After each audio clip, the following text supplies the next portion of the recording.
Minahal nga mga igsuon. Karon ang adlaw nga atong simbahan nga manmin mibiya sa karaan aron magsugod pag-usab og molupad. Ang akong inaugurasyon isip senior pastor, dili lang makaapekto kanako. Panahon na nga ang tanang miyembro sa manmin magkahiusa sa usa ka kasing-kasing og determinado sa pagdagan nga may niton paingon sa bagong Jerusalem ug talagsaon nga pagtuman sa pananawon sa Dios nga gilahatag kanato. Ang sermon sa grasya karong adlaw kay nagtitulo ang unang simbahan. Ang unang simbahan giisip sa Dios nga labing maayo sa tanan ug nagrepresentas nga sa unsay kinahanglan natong makabot. Hinaot nga gamiton natong tanan kining panahona aron maamguhan kung unsa nga dalan ang kinahanglan nga subayon sa atong simbahan. Kung unsa ang kinahanglan natong paglaom ug pagampo. Minahal nga mga kaigsunan. Ang giisip sa Dios nga labing importante gikan sa simbahan dili ang gidaghanon sa mga miyembro o ang gidak-on sa simbahan. Gisukod kini sa Dios pinaagi sa gidaghanon sa maayong mga lugas, mga magtutuo sa trigo. Sa espirituhanong paagi ang mga magtutuo sa trigo nagtumong niadtong midawat kang Hesukristo. Nagpuyo sa kamatuoran, nahigugma sa Dios o higugma sa Dios. Sa esensya, nagtumong sila sa mga anak sa kahayag nga nakabuhi sa nawala nga imahe sa Dios ug naglakaw sumala siyang pulong. Ang pangutana, kung pila ka magtutuo ang nausab ngadto sa trigo nga magtutuo, mao ang labing importante nga sukdanan din ang Dios ang sukod sa usa ka simbahan. Kaamgid sa Dios, si Moises gigugma o gipanbilhan labaw pa kay sa tanang Israelita nga migawas sa Ehipto. Ang Exodo Kapitulo 32, versikulo 9 hangtod sa 10 nagsulti kanato. Ang Ginoo mingon kang Moses, nakita ko kini nga katawhan ug tan-awa, sila mo'y usa ka matiga nga katawhan. Busa, karon pasagdi ako, aron ang akong kasuko magdilaa bato kanila ug aron naglagon ko sila ug himuon ko ikaw nga usa ka dakong nasod. Daghan sa unang mga magtutuo sa simbahan ang adunay tinuod nga pagtuo. Busa, daghan kanila ang nagpabiling dili matarog nga pagtuo, bisan taliwala sa mga hulga sa kinabuhi. Gilangkob sa ingon nga mga magtutuo sa trigo, ang unang simbahan mao ang labing maayo nga panigingnan nga kinahanglang sundon sa tanan nga mga simbahan. Busa, kanusaog sa unsang paagi mitungha ang unang mga simbahan.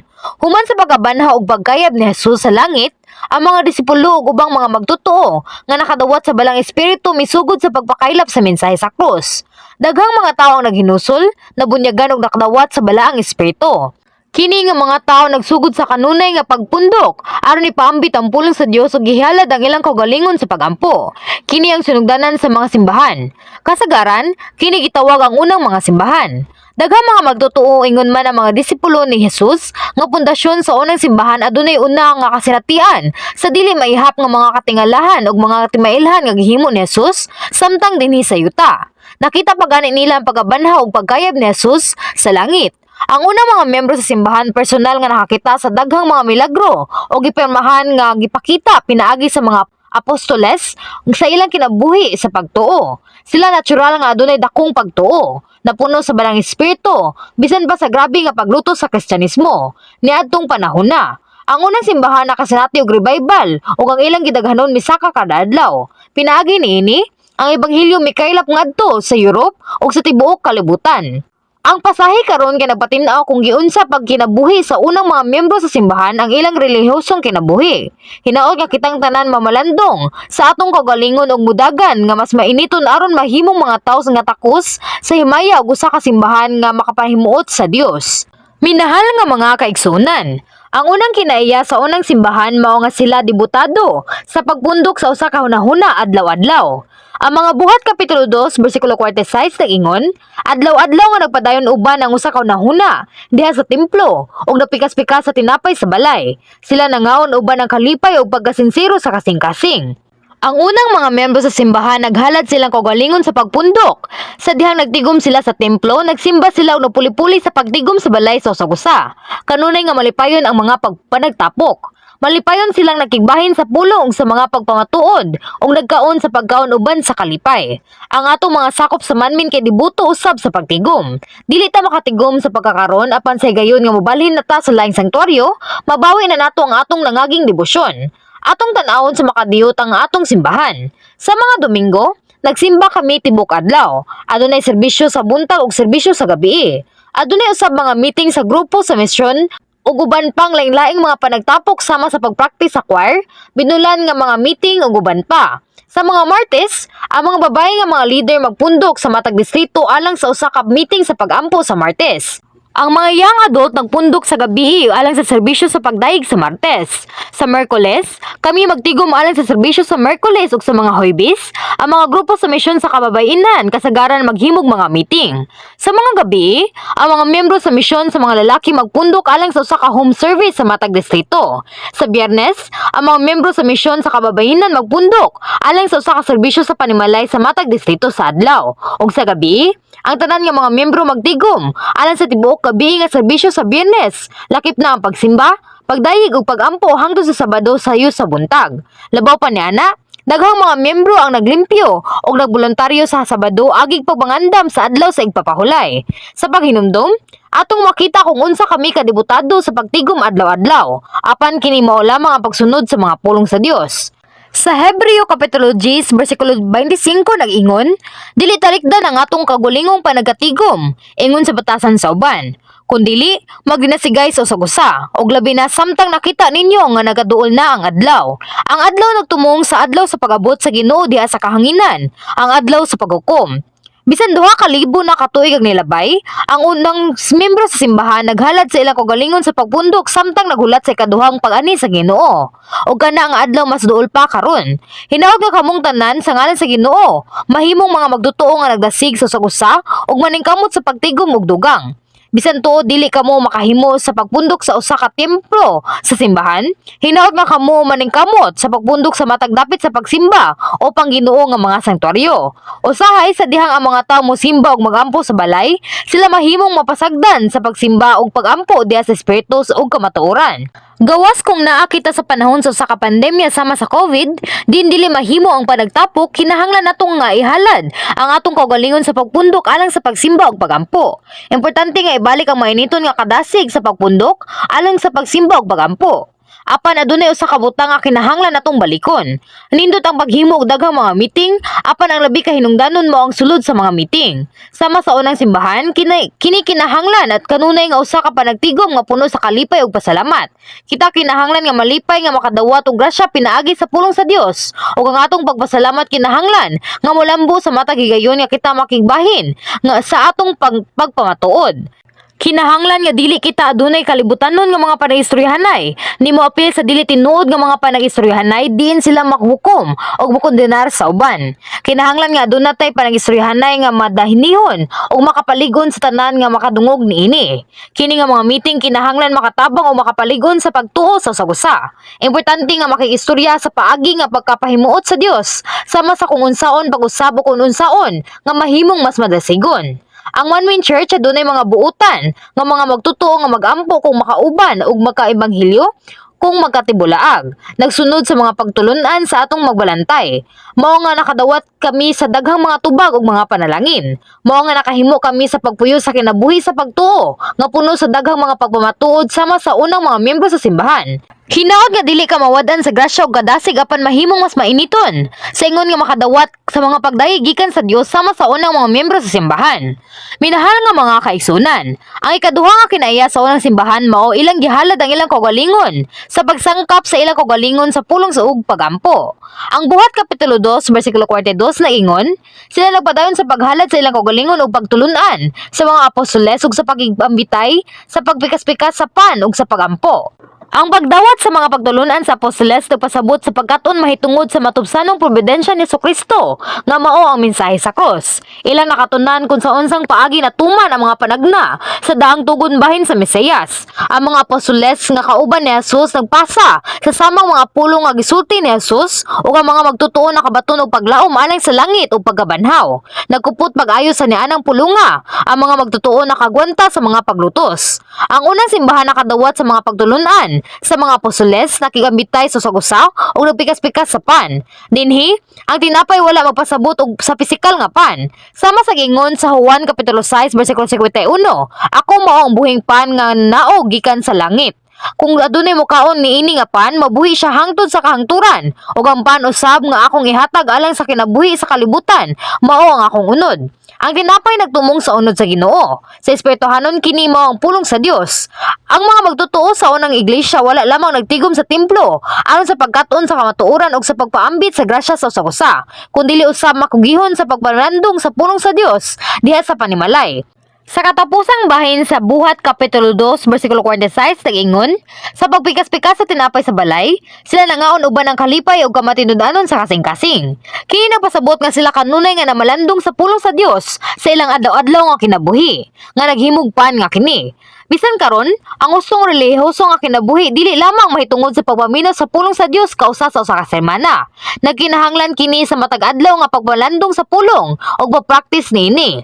Ang unang simbahan dibutado usab sa pagampo. Minahal nga mga kaigsunan. Balik sa mga adlaw sa unang simbahan, adunay grabe nga paglutos batok sa mga Kristyanismo. Ubos niini ang mga kahimtang ang mga magtutuo nagpadayon sa ilang pagtuo ug mitugyan bisan sa ilang mga kinabuhi alang sa Ginoo. Usa sa mga rason nga ang unang mga miyembro sa simbahan adunay maayong pagtuo, mao nga sila naghalad sa mainiton nga mga pagampo.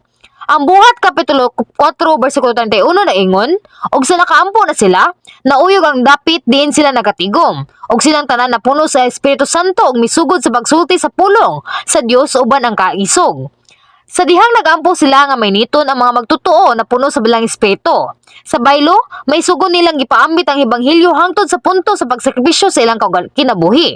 At tubangan sa dakong paglutos ug mga hulga sa kamatayon, ang unang mga magtutuo sa simbahan nakahimo sa pagantos, sa pagkamartir uban sa kalipay sa panahon sa kahadlok ug pagkawalay paglaom. Hinaot nga kitang tanan mosunod sa paniginan sa unang mga magtutuo sa simbahan ug ihalad ang atong kaugalingon sa pagampo ug labaw pa. Karon, na ang panahon nga kita magampo nga mas mainiton kaysa sa bisan unsang panahon. Nagampo ako sa ngalan sa Ginoo nga padayon ka nga magampo nga mainiton, nga walay hunong ug makadawat og daghang personal nga mga panalangin, labaw sa mga tubag alang sa simbahan. Ang mapasalamaton kaayo kay ang atong panalanggang Mrs. Buklili, kanunay nga nagpadilaab sa kalayo sa pagampo sa atong simbahan.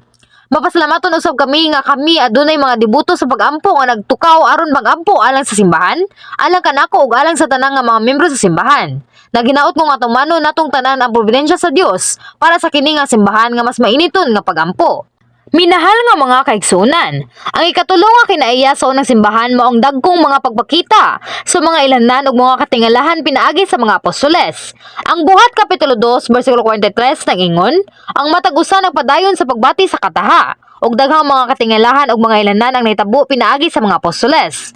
Sa unang simbahan, ang ingon kadaghan nga mga katingalahan ug mga ilanan gipakita pinaagi sa mga diakono nga si Esteban ug Felipe, ingon man usab sa mga apostoles. Ang Diyos nagtrabaho sama sa atong makita diha sa Marcos Kapitulo 16 versikulo 20. Ug sila nang lakaw ug nagwali sa tanang dapit, samtang ang Ginoo nagbuhat uban kanila ug nagpamatuod sa pulong pinaagi sa mga ilanan ug nga nagsunod. Ang Ginoo mao sa gihapon kagahapon ug karon. Ang Marcos Kapitulo 16 versikulo 17 nag-ingon, kini mga ilanan magauban ni adtong mga motuo. Samtang nangita sila sa himaya sa Dios, natural lang nga ang mga timayilhan mag-uban ni atong nagtuo sa Dios ug motuo sa Ginoo. Nganong magsunod man ang mga katingalahan ug mga ilanan. Ang Juan Kapitulo 4 versikulo 48 nagsulat, busa si Jesus mingon kaniya, gawasong kamo makakitag mga ilanan ug mga katingalahan dili gayud kamo motuo. Tinuod kini nga sa panahon ni Jesus. Ug kumusta ang henerasyon karon nga nabulit na sa labing akpang dautan. Karong mga adlaw, adunay daghang mga dili motuo bisan human makakita sa mga katingalahan ug mga ilanan. Bisan kadtong nag-angkon nga mituo nagunahuna nga ang mga buhat sa Dios sama sa mga katingalahan ug mga ilanan posible lamang sa panahon ni Jesus. Apan kadaghanan sa atong mga miyembro sa manmi nakasaksi ug nagpadayon sa personal nga pagsinati sa mga buhat sa Dios sa atong simbahan. Kung walay makita ang mga katingalahan, mga timaylan ug talagsaon nga katingalahang mga buhat, unsa kahay imong pagkinabuhi karon? Unya, ikaw ba magkinabuhi sa usa ka mainitong Kristohanon nga kinabuhi? Din ikaw na ningkamot pag-ayo sa pagsalikway sa mga sala ug mosulod ngadto sa mas maayong mga pulayanan sa langit? Syempre, sumala sa gingon, mulahan sila nga wala makakita apan mituo. Aduna untay mga mutuo nga wala makakita ang mga ilanan o mga katingalahan. Apan daghan kaninyo ang dili. Pinaagi sa magbalantay, ato nga kita ang dako nga ug katingalahong gahom ug dili maihap nga mga buhat sa Dios nga walay tawo nga makapakita. Ug busa, Dagan paingon sa bangong Jerusalem uban ang digon nga pagtuo. Bisan karon, ang Dios nagpadayon sa pagpakita sa mga buhat sa gahom pinaagi sa akong kaugalingon ug sa ubang mga alagad sa Ginoo. Hinaot nga ang tanan magtotoo magpadayon sa pagampo alang kanato. Nini katapusang panahon diin ang sala kaylap kaayo, naginahanglan kita og gamhanang mga pulong ug mga timailhan nga nagarantiya sa mga pulong aron sa pag-iya sa dili maihap nga mga tawo ngadto sa kaluwasan.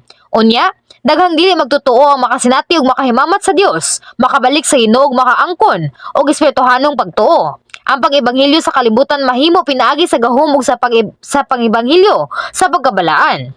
Nagpasalamat ako sa amahan sa nga Dios nga naguban sa among simbahan ug nagpakita sa dili maihap nga mga katingalahan ug mga timailhan. Nagtuo ko nga sa maabot usab, himayaon ang Dios pinaagi sa dakong gahom. Minahal nga mga kaigsunan. Sa katapusan, ang ikaupat nga kinaya sa unang simbahan mao nga sila adunay tanan nga mga butang nga managsama og nagigbahin sa ilang mga kabtangan ug mga gipanag-iya. Ang buhat kapitulo 2 bersikulo 44 hangtod sa 45 nag-ingon, og ang tanan nga may tuo nagkauban og gipanag-iya ang tanang butang og gibaligya nila ang ilang mga kabtangan ug mga kabtangan og gibahin-bahin kini sa tanan. Sumala sa gikinahanglan ni bisan kinsa. Ang unang mga magtotoo sa simbahan adunay tanan nga mga butang nga managsama nga wala magbulag kung unsa ang akwa o kung unsa ang imo. Gibaligya sa mga dato nga magtotoo ang ilang mga kabtangan o gibahin-bahin kini sa mga kabus. Igugma nila ang matag igsoong lalaki ug babaye og gigapos sa dugo sa Ginoo, dili lamang sa pulong kundi sa mga buhat ug pagkamatinudanon. Unsa kanindot ang ilang pagtan-aw sa amahan nga Dios? Mao nga kini ang hinungdan nga ang unang simbahan giingon nga mao ang labing maayo nga simbahan nga giila sa Dios. Karon, daghang mga tawo ang naghatag og bili sa material nga mga kabtangan sumala sa ilang tibuok kinabuhi. Apan kung mahimo natong ipaambit kini nga mga kabtangan sa usag-usa imbis nga itago ang tanan sa atong kaugalingon, ang simbahan sa tinuod moawas sa gugma sa Ginoo. Usa ka simbahan nga nahigugma sa atong mga silingan sama sa atong kaugalingon. Dugang pa, kung magkinabuhi ka uban sa imong paglaom sa langit imbis dinhi sa yuta, dili sa kahakog sa kalibutanong mga kabtangan. Hinuno gusto nimong mohatag og dugang ngadto sa Dios sa bisan unsang paagi nga posible. Bisan unsa pa kadaghan ang imong makolekta nga mga kabtangan dinhi sa yuta, dili nimo kini madala sa langit. Importante nga masabtan nga ang gugma alang sa kalibutanong mga kabtangan, mahimong mututol sa kahakog, mga makapahinabong mga sala ug kamatayon. Kamong tanan nga nangandoy sa langit huwag tangon. Ang bisan unsang kahakog sa kalibutanong pagpanag-iya o gatiman na ang usag-usab uban ang gugma sama sa unang mga miyembro sa simbahan. Sama sa gibuhat o gitudlo sa atong magbalantay, ang atong simbahan dili mohunong sa paghatag og kahupayan o pagbuhat sa misyonaryo nga buhat. Uban sa mga halad nga imong gihatag ngadto sa Dios, dili lamang namo matagbaw ang mga panginahanglan sa among simbahan, apan suportahan usab ang mga simbahan nga nanginahanglan og daghang mga natad sa misyon sa gawa sa nasod aron aktibo nga ipakaylap ang ebanghelyo. Kung ato kining buhaton, makadawat kita og mas dakong pinansyal nga mga panalangin o langitnong mga ganti. Hinaot nga magpadayon ka sa kanunay nga pagampo ug pagkugi aron makabot kini nga mga katuyuan. Minahal nga mga kaigsunan, ang mga magtotoo sa unang simbahan kanunay nga gipailalom sa paglutos ug sa hulga sa kamatayon. Lisod para sa ilang magkinabuhi sa relihiyoso ug makatagamtam og abundance niini nga kalibutan. Apan sila adunay paglaom sa langit ug dili matarog ang nga pagtuo bisan unsa pa ang kahimtang sa palibot. Tungod kay aduna sila niining bilinhon nga mga bahandi, ang mga membro nagpundok sa templo kada adlaw, mipakigbahin sa pulong sa Dios, nagampo og nagpuyo uban sa sinsero nga gugma o pagtahod sa usa-usa. Sama sa gingon sa Lucas kapitulo 17 bersikulo 20 hangtod sa 21, ang gingharian sa Dios dili moabot uban sa mga ilhanan nga makita. Og dili usab sila maingon, tan-awan ani ana o anaa. Kay tan-awa ang gingharian sa Dios anaa sa inyong taliwala. Ang langit ni pahulay sa ilang kasing-kasing. Pinaagi sa sermon karong adlaw, nang hinaot ko nga ang tanan natong mga miyembro mapuno sa paglaom sa langit ug makaangkon og pagtuo sama sa bulawan sama sa unang mga miyembro sa simbahan. Hinaot nga aduna usab kay langit sa sulod nimo. Busa, nang hinaot ko nga kitang tanan makabaton sa kinaiya o pagtuo sa unang simbahan nga gitingwa sa Dios ug labaw pa ni ana. Hinaot nga makadawat kita og pagdayo gikan sa daghang mga simbahan, mga magtotoo ug mga dili magtotoo gikan sa tibuok kalibutan. Ako nagampo sa nga sa Ginoo nga inyong makabot ang hugot nga pagtuo sa unang mga magtotoo sa simbahan ug mahimong labing maayo nga mga bunga ang mga lungsuranon sa bagong Jerusalem nga ang atong amahan nga Dios matinguhaon nga nagpaabot nga makabaton. Amen.